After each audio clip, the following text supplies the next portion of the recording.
Hello friends, मी Vishakha global online मराठीमध्ये आपल्या सर्वांचं स्वागत आहे. आजच्या या व्हिडिओमध्ये आपल्याला बघायचं आहे एम-पी-एस-सी असिस्टंट प्रोफेसर महाराष्ट्र लोकसेवा आयोगामार्फत घेतली जाणारी एक्झाम आहे, जी असिस्टंट प्रोफेसरसाठी घेतली जाते. ग्रुप ए आणि बी या दोन्ही एक्झामच्या प्रिपरेशनमध्ये विषय इकॉनॉमिक्स, ठीक आहे.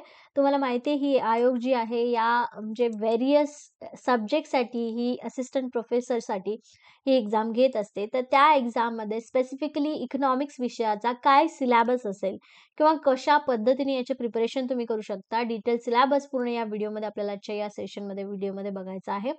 लास्ट सेशनमध्ये या एक्झामची पात्रता काय असेल, याची वयोमर्यादा काय असेल, त्यानंतर आपल्याला अ, कशा पद्धतीची निगेटिव्ह मार्किंग आहे की नाही, कशा पद्धतीने क्वेश्चन्स असतील, टाईम किती असेल, या सगळ्यांबद्दल डिटेल इन्फॉर्मेशन आपण त्या व्हिडिओमध्ये बघितलेलं आहे. आजच्या या व्हिडिओमध्ये आपल्याला फक्त बघायचं आहे की सिलॅबस कशा पद्धतीचा आहे आणि हा सिलॅबस आपण कसा प्रिपेअर करू शकतो. ठीक आहे. त्याच्यासाठी काही टिप्स आपण या व्हिडिओमध्ये बघणार आहोत. सो व्हिडिओ शेवटपर्यंत बघा आणि संपूर्ण इन्फॉर्मेशन घ्या. काही डाऊट वाटलं तर तुम्ही कमेंट सेक्शनमध्ये मला मेसेज करून कळवू शकता. मी त्याच्यावर देखील तुम्हाला गाईड करेल. ओके. सो व्हिडिओला सुरुवात करण्या अगोदर एम-पी-एस-सी असिस्टंट प्रोफेसर लोकसेवा आयोगामार्फत घेतल्या जाणाऱ्या ग्रुप ए आणि बी या एक्झामसाठी इकॉनॉमिक्सचा एक फुल कोर्स आम्ही घेऊन आलो आहोत. ज्या फुल कोर्समध्ये आम्ही तुम्हाला देणारा संपूर्ण अभ्यासक्रम मॉक टेस्ट, संपूर्ण अभ्यासक्रम notes, video lectures plus live lectures, P-Y-cues हे संपूर्ण मिळणार आहे तुम्हाला फक्त ₹8,000 संपूर्ण गाईडन्स. कारण ही एक्झाम खूप इम्पॉर्टंट आहे आणि त्याला प्रिपरेशनही तेवढंच आवश्यक आहे. सो हा कोर्स तुम्हाला गाईड करेल की कशा पद्धतीने तुम्ही या एक्झामला अपिअर होऊ शकता आणि मॅक्सिमम स्कोर करून मेरिटमध्ये येऊ शकता. ठीक आहे. इकडे दिलेल्या WhatsApp नंबरला मेसेज करून तुम्ही लगेचच कोर्सला जॉइन होऊ शकता आणि प्रिपरेशन सुरू करू शकता without any hesitation. Okay then let's start with the syllabus.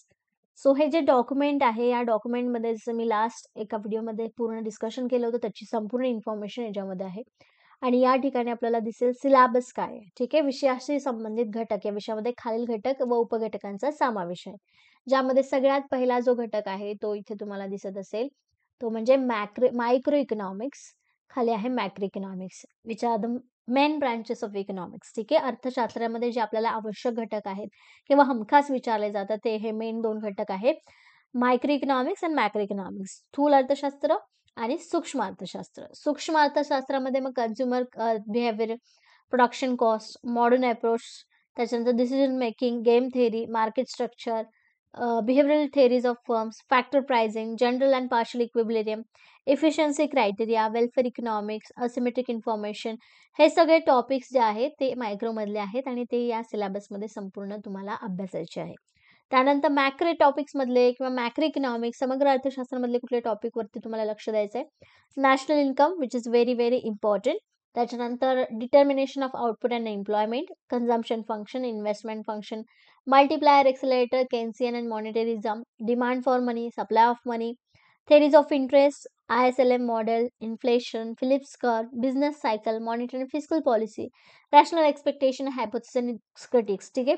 हा जो सिलॅबस आहे तो आपण बघतोय की म्हणजे सेट एक्झाममध्ये पण यातले बरेचसे टॉपिक तिकडे आहेत, पण याच्यामध्ये एम-पी-एस-सी एक्झाममध्ये थोडासा तो डिटेलमध्ये आणखीन घेण्यात आलाय. ठीक आहे.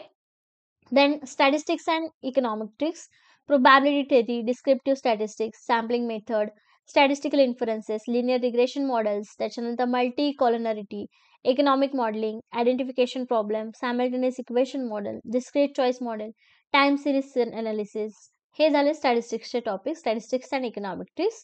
देन मॅथमॅटिकल इकॉनॉमिक्समध्ये मग सेट्स आहे, फंक्शन्स अँड कंटिन्युटी आहे, सिक्वेन्स आहे, सिरीज आहे, डिफरन्शियल कॅल्क्युलस आहे, या सगळ्या गोष्टी याच्यामध्ये विचारल्या गेल्या. त्याच्यानंतर इंटरनॅशनल इकॉनॉमिक्समध्ये मग international trade, basic concepts and analytical tools, theories of international trade, balance of payment, exchange rate, foreign exchange market, gains from trades, terms of trade, trade multiplier, tariff and non-tariff barriers, GATT, WTO, regional trade blocks, IMF, World Bank, foreign direct investment, globalization, हे international economics म्हणजे आंतरराष्ट्रीय अर्थशास्त्रामधले खूप important topic आहेत.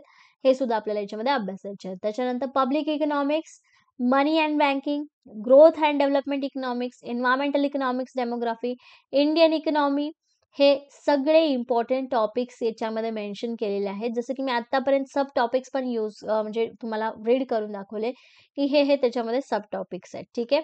Public इकॉनॉमिक्समध्ये market failure काय आहेत? मग त्याच्यावरचे remedial measures काय आहेत? रेग्युलेशन ऑफ मार्केट म्हणजे काय? पब्लिक रिव्हेन्यू म्हणजे एक्झॅक्टली काय आहे? पब्लिक एक्सपेंडिचर म्हणजे काय? Public depth, public budget, fiscal policy, central state government finances, issues and reforms in tax system, हा टॉपिक जरा याच्यामध्ये एक्स्ट्रा घेण्यात आलाय किंवा याच्यामध्ये इन्व्हॉल्व करण्यात आलाय एम-पी-एस-सी मध्ये. ठीक आहे. मनी अँड बँकिंगमध्ये कंपोनंट्स काय मनी सप्लायचे, क्वांटिटी थिअरी ऑफ मनी काय आहे, central banking, commercial banking, non banking financial institutions म्हणजेच एन-बी-एफ-सी, मनी मार्केट याबद्दल टॉपिक, हे सगळे टॉपिक्स जे आहेत ते आपल्याला कव्हर करायचे आहेत. ठीक आहे. Growth and development economics, economic growth and development theories आहेत वेगवेगळ्या, मॉडेल्स आहेत इकॉनॉमिक्सचे ग्रोथ डेव्हलपमेंटचे, कॅपिटल आउटपुट रेशिओ काय आहे, त्याच्यानंतर टेक्निकल प्रोग्रेस म्हणजे काय, indicators of economic development, poverty and inequalities, social sector development, हे सगळ्या टॉपिक्सवरती भर द्यायचा आहे ग्रोथ अँड डेव्हलपमेंट इकॉनॉमिक्समध्ये.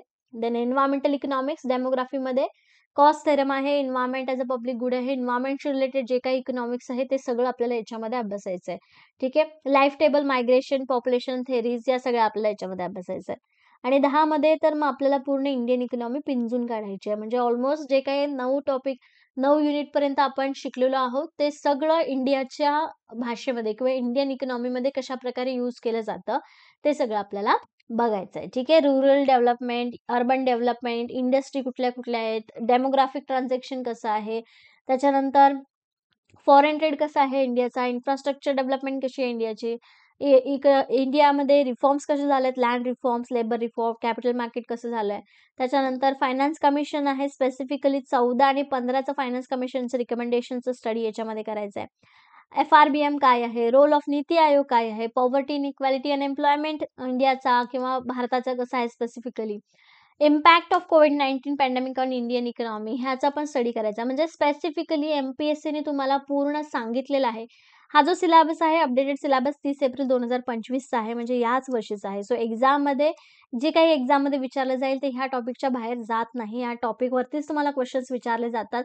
अपडेट राहावं लागणार आहे. ह्या सगळ्या वरच्या 9 युनिट्समधल्या सगळ्या तुमच्या कन्सेप्ट क्लिअर असतील, तर 10वा जो इंडियन इकॉनॉमी आहे त्याच्याशी रिलेटेड मोस्टली जे काही क्वेश्चन्स तुमचे असतील ते सगळे तुम्ही इझिली देऊ शकणार आहात. ठीक आहे. सो या सगळ्या टॉपिक्सला व्यवस्थित मायक्रो स्टडी करून तुम्हाला प्रिपेअर करायचं आहे, जेणेकरून कुठलाही क्वेश्चन कधीही विचारला तरी तुम्ही इझिली सॉल्व्ह करू शकता.